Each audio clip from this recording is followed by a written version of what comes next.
Thank you. Some people prefer to email questions rather than speak on here, which is absolutely fine. I don't mind that at all. A couple of questions came in from the same person. I'll start with the first question. We'll open it up, and then, either you'll have questions about other things you'd like to talk about, or if not, we can deal with the second question. So the first question is put very simply. What is the relationship between self-concern, conceit, and greed? What is the relationship between self-concern, conceit, and greed? Well, that made me have to ponder for a little while. The first thing I had to recognize was there is relationship between all components of experience. Nothing stands alone. When this comes to be. With the arising of this, that arises. When this does not come to be, when this is not, that does not come to be. With the ceasing of this, that ceases. All components of experience have relationship. And so starting from that basis, I realized, right, okay, I've got three things: self-concern, conceit, and greed. Well, what immediately became obvious to me was that both conceit and greed are types of self-concern. So we've established at least a relationship between self-concern and conceit, and self-concern and greed. Fair enough. Then the question was, well, is there a relationship between greed and conceit, between conceit and greed? And there is. In order to explain it, I think I need to go on a little bit of a grand tour of the Buddha's teaching to give you a full answer. So if we come right back to what the fundamental issue that causes suffering, the Buddha's discovery was that the idea of self is just that. It is a belief. It is a unconsciously held but consciously played out belief. And the vast majority, 99.99 recurring percent of beings assume that they are separate. They're a separate, autonomous, self-existing, permanent, or at least semi-permanent self, which is separate and distinct and in opposition to the universe in which it inhabits, the environment it inhabits. So we believe that we are separate. And this forms what in Buddhism we call the I am conceit. The whole purpose of the training is to realize that conceit for what it is. The I am conceit is in fact a fabrication. It's not fundamentally real. It does not relate to anything fundamentally real. Okay. So we go through life assuming our own separateness, which creates a division. We believe that we are separate from the environment in which we inhabit. So there is this fundamental existential division, this conflict, which is created. And because we've taken the whole and, as it were, divided it, suddenly we feel this sense of alienation, this sense of insecurity, this sense of somehow something being missing, which is ironic because actually it's something that's been added, which is the problem. The whole purpose of the Buddha's teaching is to bring us back to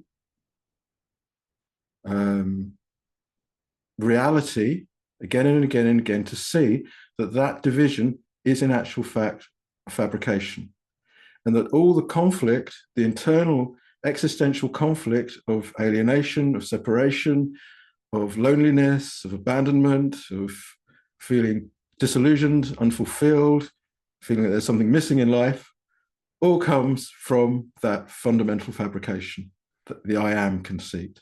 Okay. But instead of paying particular attention to unfolding conscious experience in order to undo that illusion, what the vast majority of people attempt to do is to end the alienation, to end the sense of separation, to end the that sense of disillusionment or unfulfillment through action. So we try to bring about the ending of the separation through our activities. And in addition, we are always trying to uphold that deluded belief in our own separation. We're constantly having to try to reinforce it, to actualize it, to solidify it. And so we are constantly engaged in reasserting the self. And we do that in all kinds of different ways. And the questioner is concerned with conceit. So we have the fundamental conceit of the belief of our own separateness, the I am conceit. And from that, we get three conceits arising. In the attempt to actualize and solidify the sense of myself, remember, we're coming from an insecurity, an inability to find lasting peace and happiness, security and well-being. We're constantly chasing it, trying to uphold this sense of self. And so one of the ways we reinforce the sense of self is by making comparisons. And conceit is comparison building myself in relation to other things. And there are three basic kinds. There's the superiority conceit, I am better than; the inferiority conceit, I am worse than; and, very popular these days, the equality conceit, I am equal to. All three are actually attempts at reinforcing the sense of self and upholding the sense of self. So we then perhaps, and this is bringing in the greed side, we go into the world and accumulate. We accumulate wealth. We get a house, and then we decide we want a bigger house. We got a car, and then we decide we want a better car. I want a better car than my next door neighbor. And so this gives rise to and reinforces, say, a superiority conceit. Coming from insecurity, it attempts to gain a solidity and a sense of self through accumulation, and then making comparisons with what other people have in the attempt to reassert superiority. Inferiority conceit. My car isn't as good as my next door neighbor's. It's still reinforcing the sense of self, even though it's negative and it seems to be saying, I am worse than, but I am. It's contained within that whole process. It's reinforcing the sense I am. And with the equality conceit, yeah, of course, we are all equal. We're all flesh and blood, and no matter what we get up to, everything is going to arise and pass away, and we're all going to die. So we're all equal. However, by constantly, from a place of insecurity, having to reinforce this idea that I'm equal to you, you're no better than me, we're equals, I'm still reinforcing the idea I am. Yeah. So in terms of greed and conceit, the greed might very well have its roots not just in obtaining pleasure, because the obtaining pleasure momentarily quells the restlessness which reinforces the sense of separation. So through just pure sensory greed, we can reach moments of non-separateness, or an illusory faux version of non-separateness, because and we're sated, the restlessness is gone, it's okay. And there are many ways of doing that. So there's a semblance of not in that case reinforcing the sense of self, but sating the craving, which gives rise to a lack of self-concern, or it's greed in order to reinforce the sense of self through accumulation. The bigger house, the bigger car. And that also brings in another aspect of the Buddha's teaching, which is personality belief. Because the attempt to gain is the attempt to gain status, the attempt to gain fame, the attempt to reinforce the ego, reinforce the persona. And everyone is engaged in creating this outward-looking, outward-facing persona, the version of themselves, their selves, that they give to the world. And we see this on social media so much now, you know, the Instagram world, where you're actually creating a completely false image of yourself to present to the world as being secure, as being fulfilled, as being successful, as having status. Yeah. So it becomes a status game. So there is a definite link between greed and conceit. But can you see that it's all being driven by this underlying deluded, I use my words carefully, completely deluded, doolally idea of my own separateness. I hope that's gone some way to answering the question. So I wonder whether the questioner is wondering, well, you know, it's like, is it greedy to, you know, what lies behind somebody's desire to have that bigger house, to have that bigger car, to have, you know? I suspect it is, but who knows? Has anybody got any questions or observations about what we've just been talking about? Please use the react button. There's a hands up button you can use.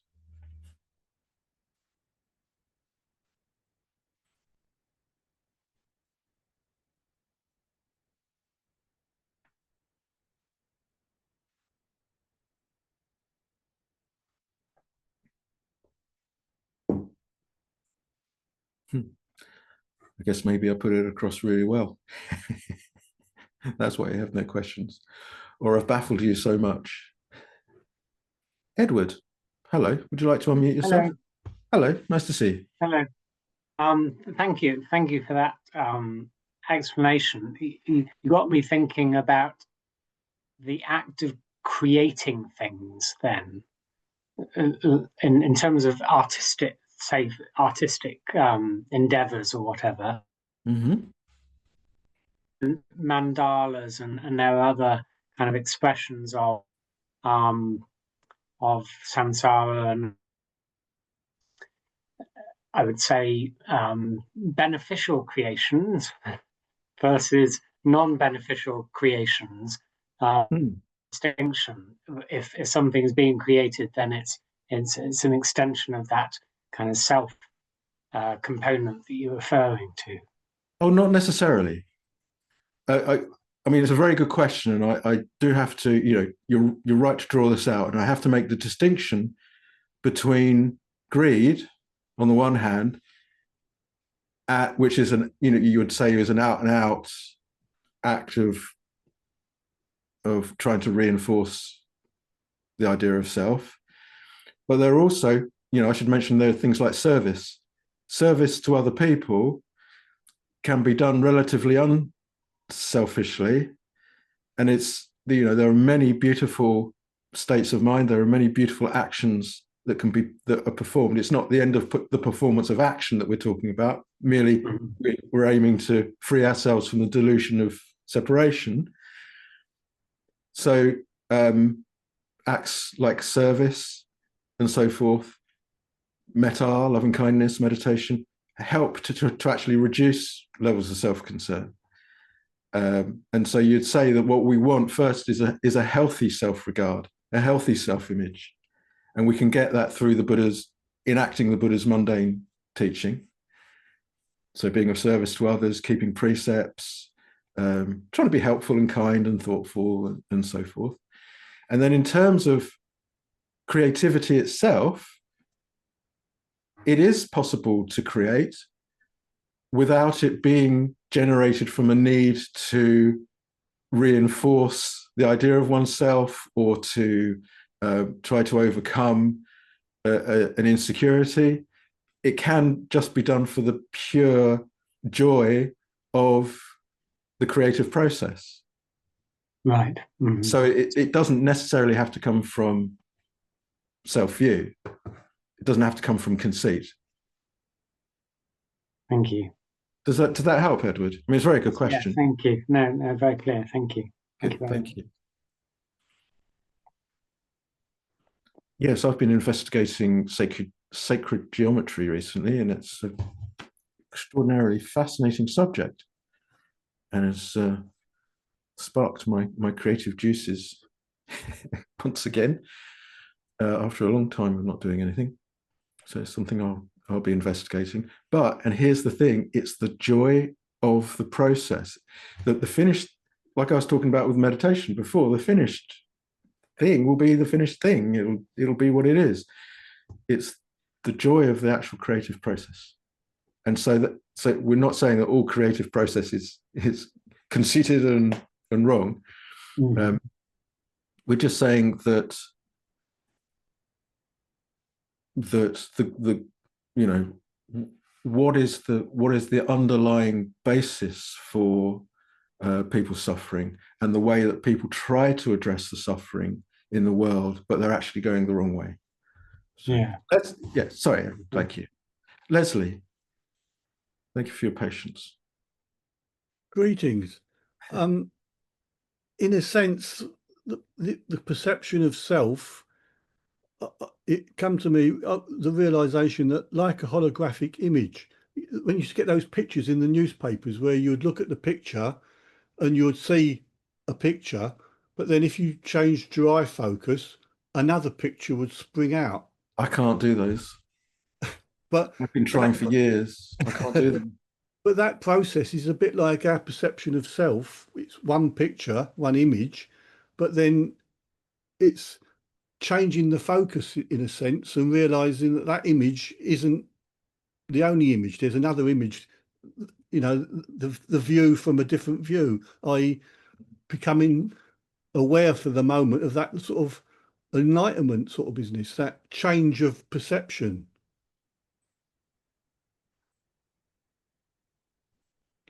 Respectfully, that's a bit convoluted. And this is where we come back to the problem of the intellectual inquiry versus the experiential inquiry.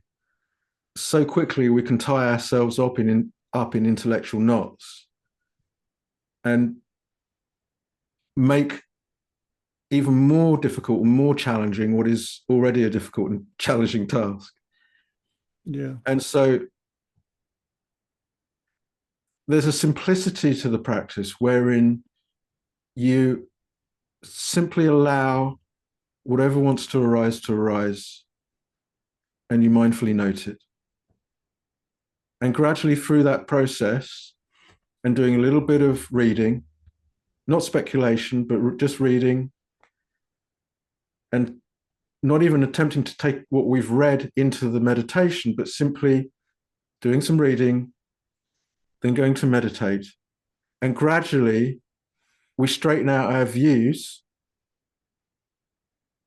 in terms of the meditation. We start to recognize what the Buddha means by aggregates. We start to recognize that these aggregates are indeed transient, that they do arise conditioned by something else. And in their arising and in their passing away, they become conditions for other aggregates to arise.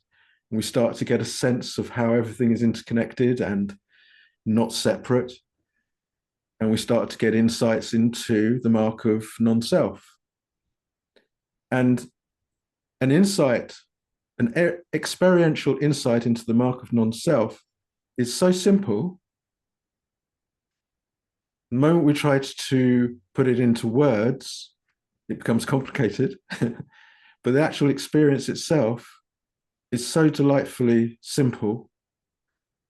And gradually we start to get deeper into the comprehension of the mark of non-self. And one recognizes the arising of the idea of self isn't going to stop happening, that retaining an idea of self allows for the conventional play to unfold. So I still get to live out my life. I still get to do the things that interest me. I can still talk in personal terms in that conventional reality.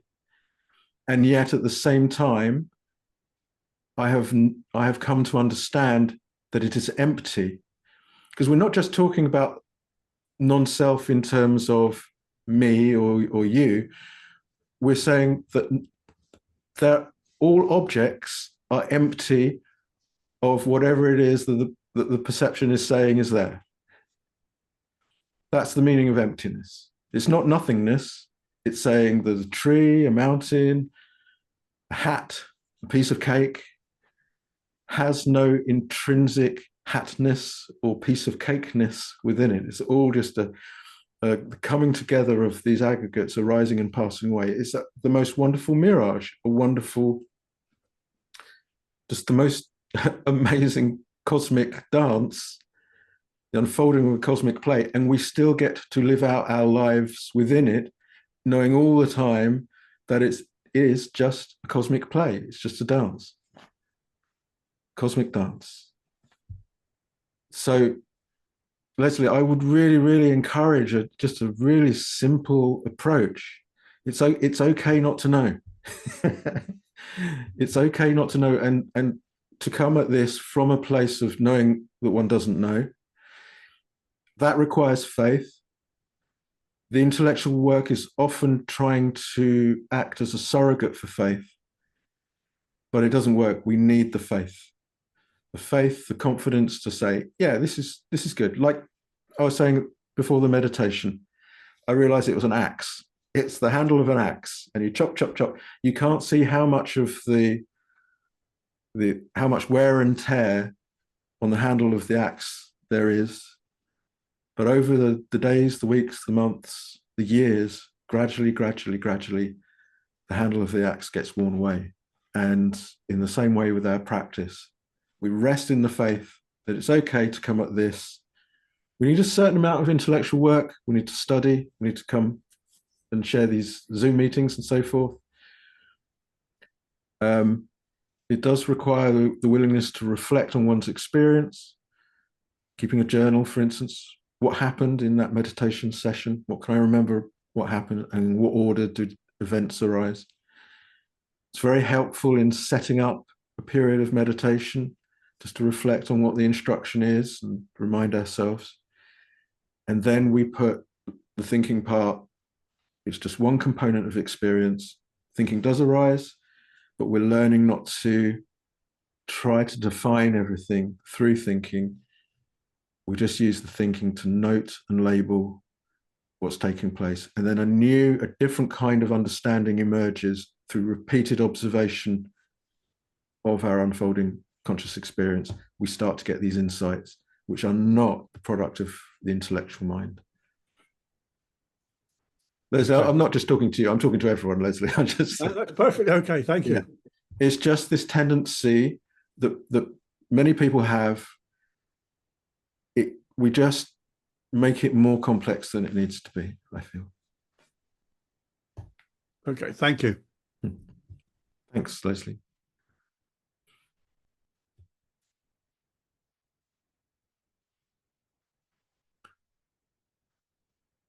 Does anyone else have any other observation? I do have another question. If not, Mark, hello. Mark, hi there. Cool. Hi there. How are you? Good. Thank you. You? Yeah, very well, thank you. Just to sort of go back to your original answers to the question earlier. Mm-hmm. I mean, you seem to be saying really that the conventional world really operates on the assumption that there is a self, and obviously part of the work really is to come to the realization that there is no self.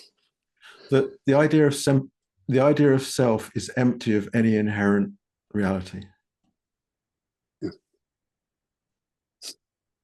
That would be right. Because, like I was saying, you don't disappear in a puff of blue smoke with that realization. It's the sweetest realization of the true nature of what has been happening the whole time, right? So you still get to live out your life. And the Buddha said, I use the terms, I'm not confused by them. So he could self-refer quite happily in conventional terms, but he knew that it was just a convention, you know, and it helped him to be able to teach. You know, going back to Edward's observation, clearly the Buddha was somewhat creative and was able to not only fashion a teaching, but fashion an order that's lasted 2,500 years. So he kind of knew what he was on about. So he was able to exist quite happily and quite well in the conventional world, but without conceit and without greed. Could I just sort of throw in? I mean, you know, even Sigmund Freud, in his original writings, he only talks about a theory of self. He never, you know, a theory being a story, a fiction, a creation. Mm-hmm. But it seems that it's, I don't know, seeped into the popular consciousness as though it's something solid and real. And no, it hasn't seeped in. It hasn't seeped in. Yeah. Our appearance in this scheme of things is predicated on the assumption of selfhood, because the law of action and result works on the basis of the belief in myself as a separate, autonomous individual. So it's actions taken with a view of self, with belief, with the fundamental belief in self that is the necessary condition for the arising of resultants. In order to experience those resultants, there has to be a mind and body. There has to be the working senses of eyes, nose, ears, tongue, body. Yeah, so there has to be the 6 sensory fields. There has to be an environment in which that body, mind and body operates. And so that gives rise to rebirth.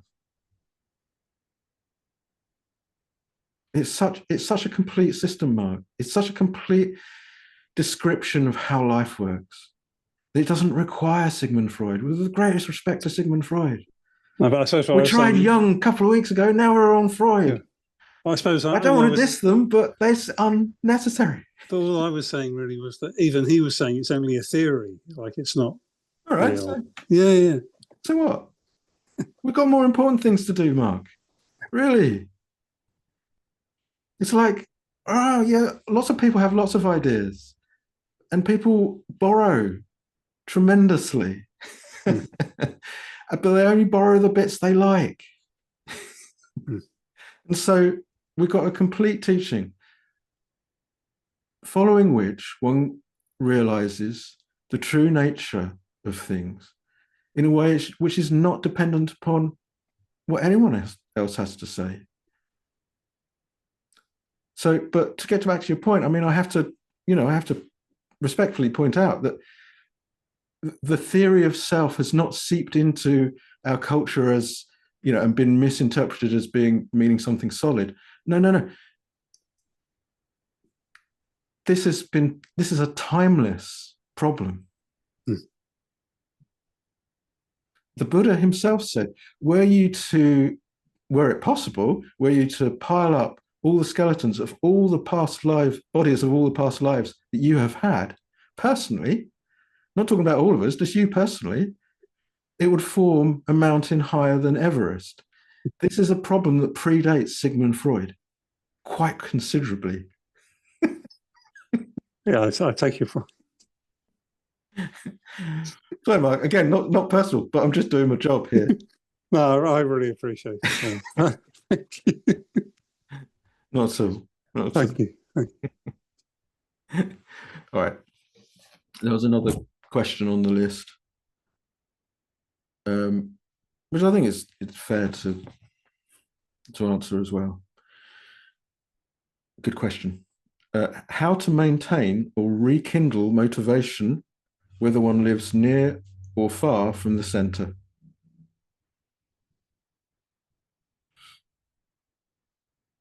How to maintain or rekindle motivation, whether one lives near or far from the center. I'd love to hear your ideas about how to do that. Obviously, what we're doing this evening, I think, is an integral part of how to sustain one's application with the teaching. The Buddha talked about two qualities of mind, mostly talked about it in relation to meditation, but you can expand it and look at it in just general terms. He talked about initial application of mind and sustained application of mind. Initial application of mind helps overcome inertia. So initial inertia, the sort of like, oh, it's time to meditate, but I don't really feel like it. And that initial application means, no, I'm going to go and do it anyway. Because the most important thing out of everything, the most important thing is practice. The actual practicing, resting in the moment, content to observe things rise and pass away. Nothing is going to change unless there is that fundamental willingness to practice. And so it's times when we're catching that initial reluctance, that inertia, and we put in that necessary initial application where we go, no, come on, going to go and do it anyway. And then you have sustained application, which is having got going, you keep it going. And that offsets the tendency towards doubt. Because doubt is going, are you sure about this? Maybe you ought to hold off from doing this until you got all the facts, till you know what you're doing and so forth. And sustained application is going, no, come on, we're doing this. Already got started. Let's keep it going. That's doubt. I'll note that as doubt. And we get back into the practice. And so in general terms, what we're talking about here, I think, is like having got the practice going, how do we sustain it? How do we keep the juices flowing? How do we keep the enthusiasm? One thing I would like to say is you cannot keep the enthusiasm running. It is impossible, because enthusiasm is a transient mental phenomenon like everything else. So there is always going to be an ebb and flow. There is always going to be a can't wait to meditate this evening to, oh, really? Oh, I'm not sure I want to. That's just the nature of it. Even ordained monks and nuns will go through periods of, total enthusiasm, and then other periods where it's really difficult to get it going. I think it's really helpful just to bear that in mind and not to abandon the practice just because it feels a bit hard or you don't feel like it, so we have to reconnect with our original motivation. What brought us to meditation? What was it about the Buddha's teaching that we really resonated with? Do we still really resonate with it? So reflecting in that way, reflecting on the Buddha and his life and all his amazing qualities, that can help with faith. So to thinking about his teaching and everything that resonates with his teaching. I think reflecting on the Sangha is also really, really helpful. Reflecting yeah, not necessarily in a formal way, but just thinking about you guys. You know, you're all here because you want to realize freedom from suffering. And I think it can be really helpful to have things like chat rooms, to have places like the House of Inner Tranquility that you can come to and be a part of.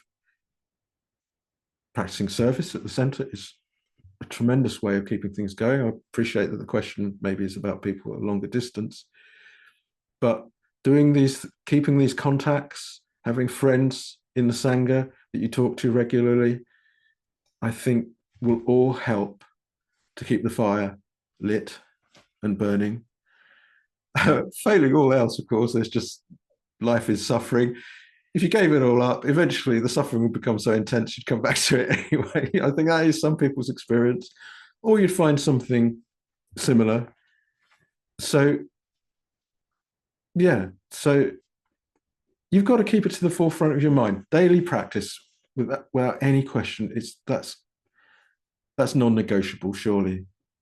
If you're serious, that's got to be non-negotiable. Keeping precepts, being of service, being kind, being thoughtful, being helpful. You know, actually doing the Noble Eightfold Path, I think, is probably the very best way of keeping the fires lit. Does anyone else have any other tips, observations, tips, how to maintain or rekindle motivation? Giuseppe, hello. Hi. Yeah, I think for me, one of the things that is quite important is I can't get away from problems or issues, but when a problem or issue might arise, I'm now thinking taking refuge in the Buddha, Dhamma, and Sangha is approaching that problem or issue with that in mind and trying to use Yes, such a good point, Giuseppe. teaching, because also, and you know from me, maybe in the past more so than now, it's like there is the possibility of the spiritual fantasy, you know, of you know, but actually when you hit something hard, or when something in life hits you hard, and you make that choice to look at it in that way, then that's something that you can then say, yeah, you know, that worked, and it gives you the motivation to carry on and to see how far you can take it. We have to be careful. I mean, I absolutely agree with what you're saying. And thinking about it, when I arrived at the center, I was not presented with this formal taking refuge in the Buddha, the Dhamma, and the Sangha as a ritual. What I was presented with was a meditation chair and the invitation to get on with it. Because when you practice the Noble Eightfold Path, that is taking refuge in the Buddha, the Dhamma, and the Sangha. Yeah? That's the real refuge, actually doing it, actually following it, keeping precepts, developing parami, developing metta, developing insight. That's actually how you take refuge from suffering, and in order to abandon the causes of suffering. So it's a very good point, Giuseppe.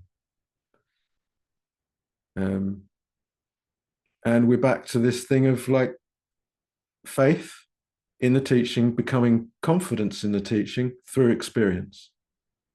Yeah? It is the experience that if I apply myself mindfully to this issue, whatever it is, and I use the tools of the Buddha's teaching, the chaos becomes coherence. It becomes ordered. It becomes understandable, and one starts to recognize what it is the one is doing to perpetuate the suffering, and one begins to ease off. So that's a very good point, Giuseppe. Yeah, very good point.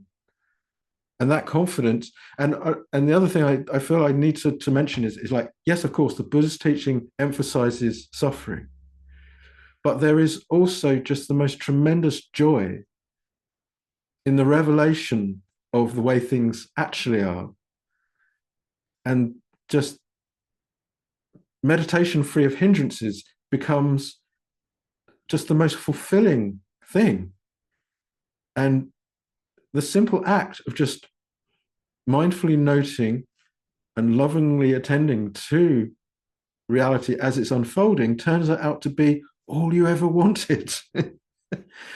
And so life becomes so much easier and simple and peaceful and profound. At which point you're in so deeply that it's just going to. So for a lot of people, it's just getting far enough in that they've learned how to allay hindrances, and they're spending time with that lovely balanced mind, which is free of hindrances, just observing things, noting things, observing how they arise and pass away due to conditions. And there is this lovely sense of fulfillment that comes with it. So it's not, yes, there are times when it's just like, just like really intense and having to deal with the intense side of things. But there are other times when it's just so smooth, it flows so easily. There's a joy in serving others. There's a joy in metta. There's a joy in keeping precepts. Yeah, it is a joyful path with tough bits. Natalie. Thank you, Paul. Thanks, Giuseppe. Natalie. Yeah, you Hi, could. Paul. Hi. Thank you. Thank you for all the questions. Having been through a kind of ebb time, and looking just reflecting just now, one thing I think is really helpful is doing gratitude, because my negativity was so pronounced, and I recognizing that was the case, all my narratives were pretty down in the dumps, to do a gratitude list and keep on and on and on with it. That was very, very helpful, and things started, it's like it reflects back to you, what the way you feel grateful, somehow it just sort of bounces back to you. And from there, I one of the gratitudes was a huge appreciation for all the friends I had and the centre, and yourself and Brother Nigel and Anda, and coming on Zoom like this, and wonderful friends who've just knew what it was like to go through this ebb and flow, and really very, very supportive, and can't thank them enough for the support they gave me, and yourself for the support you gave me. And and then the other thing, I was very fortunate to be working with Sally and Paul Dear and Glenda on Friends of the House of Inner Tranquility group page, and I think that's a tremendous source of teaching for people who live far away. And like coming here, coming to the centre, obviously it's not easy for everybody, but that's a wonderful wealth of our posts every day. And Paul Dear and Sally and Glenda, have been just really, really helpful with that. And I just love working on it because it kept me going, kept me really connected. And I just think that's just such a help for everybody. But Thanks, Natalie. very much on the Zoom, because it's just great, and we to sort of have the ebb and then come back to a bit of a flow is just, that's another great gratitude. Great, thank you for that. I would also point out that our YouTube channel, there are hundreds of videos on there. There are entire series on condition-dependent origination. There's entire series on Vipassana. There are so many conversations on there, Dhamma talks on there. Yes. And then you've got the Facebook page, the Facebook group, Friends of House of Inner Tranquility, where posts go on every day. And hey, what about having an interview with your teacher? Maybe that might help.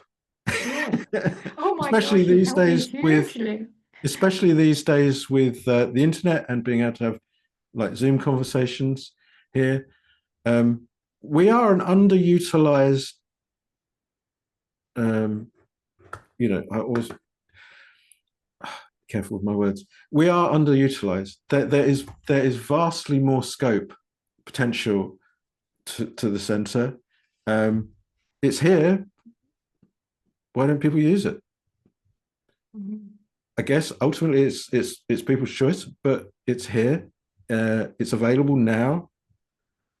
Come and have a chat. Or if you're at a distance, we'll have a Zoom chat. Yeah. And yeah, right. Maybe sometimes I have to straighten out a few wonky ideas. That's my job. But I hope that the conversations are interesting and stimulating, and that people find them rewarding and helpful. So, Thank you, Natalie. Paul. Yeah, thank you so much for the interviews as well. And yes, YouTube, we're watching the Vipassana series again, and it's brilliant. It really, really is good.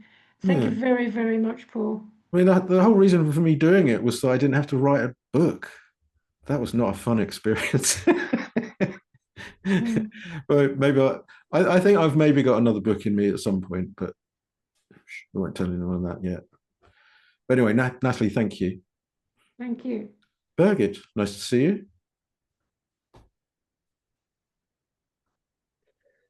Thank you.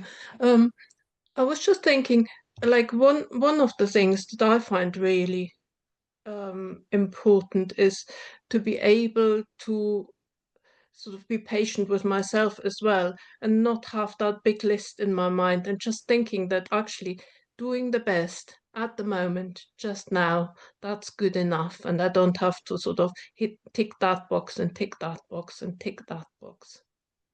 Which boxes? Where are the boxes? Like, Who created the boxes? I haven't given any student any boxes to tick. Do you know what I mean? It is no, self-created. I know, but it's so easily done. It's so easily done to sort of think, oh, Paul says when we um when we sit down in meditation, accept things arising and passing away, then at some point you like you have tranquility arise, and the hindrances won't be intruding as much anymore and stuff. And I don't know, like Okay, just from my experience. yeah. I mean, that's wanting life to be different than it is, because the instruction, it's coming back to the instruction, isn't it? The simplicity of the instruction. Rest in the moment, content to note whatever arises. It doesn't contain any boxes to tick. And so yes, I agree. It is coming back to the simplicity of the instruction, the guidance for the meditation. And of course, we go out on these confusing conundrums of like where like what we think the teacher said, or taking something out of context and making that the central part of what you're doing. And people have all kinds of tricks to get in their own light, get in their own way.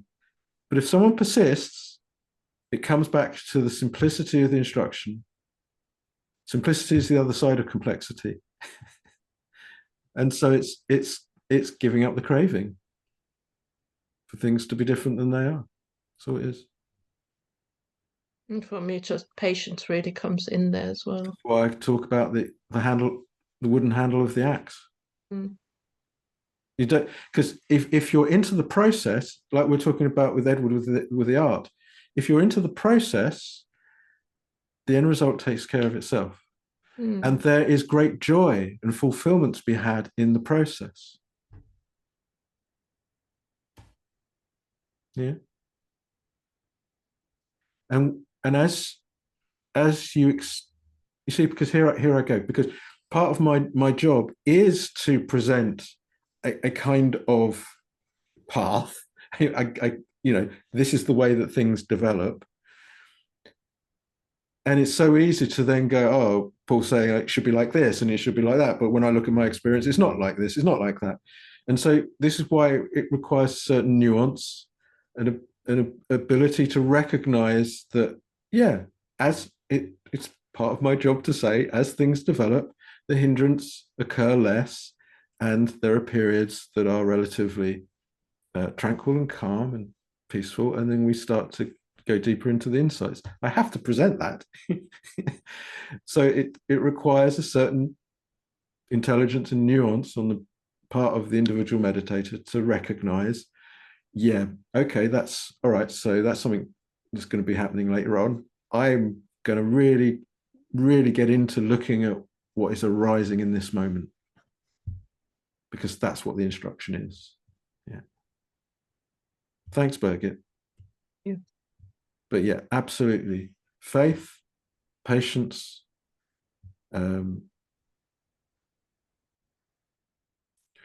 enjoying the process, free from the anxiety induced by the by goal-orientated thinking.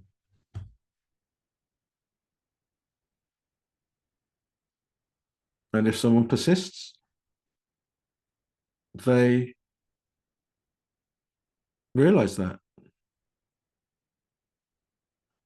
I've said before that the only way that you can fail at meditation is if you stop practicing. If you persist through thick and thin, through the ebb, through the flow, you become wise.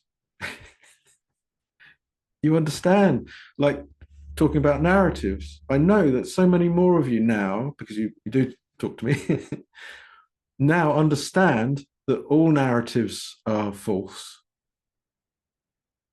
and that it becomes completely arbitrary as to which narrative you employ, and you can just choose based on how it makes you feel. So if criticizing yourself about the meditation makes you feel crap, and reflecting on reasons to be glad and grateful and what's working well in life makes you feel good,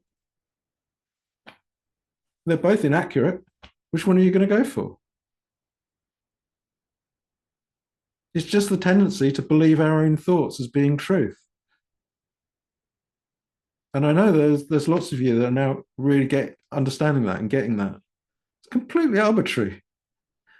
Your thoughts are no more important than the tweetings of the bird outside.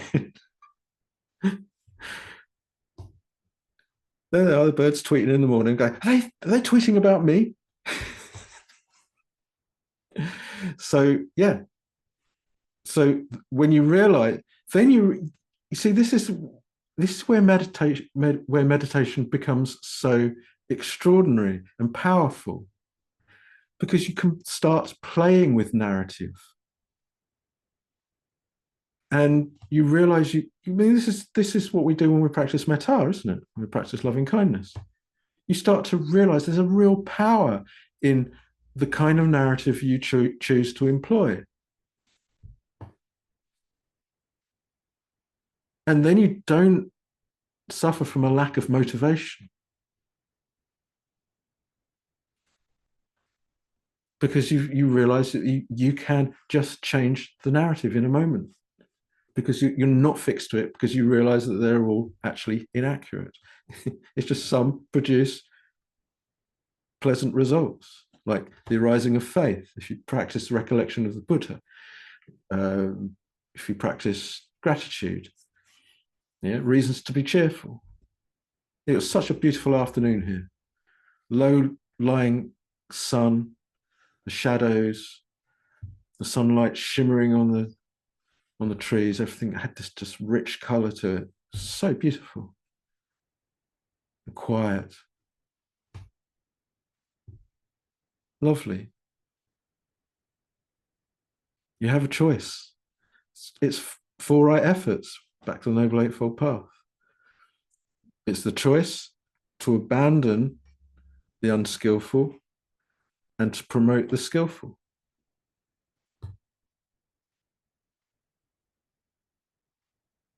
This is going back to the Zoom meeting a couple of weeks ago. You don't need anything else. It is a system, a complete system for spiritual, emotional, psychological transformation. You don't need it. You just don't need anything else. It's just the willingness to employ it. It's the willingness to go into the Pali Canon and find out what's available, what the tools are. Reading the Okana books, watching the YouTube videos, joining a Zoom meeting, coming for a chat, coming on retreat. Gradually, you become the master of your mind.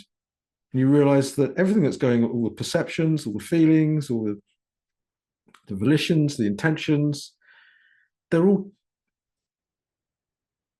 you can weave them in any way that you want.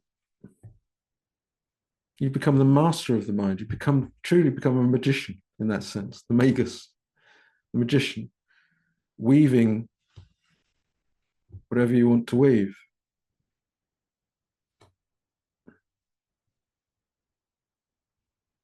But see, now I've gone and done it, haven't I? Now, now you're all going to want life to be different than it is.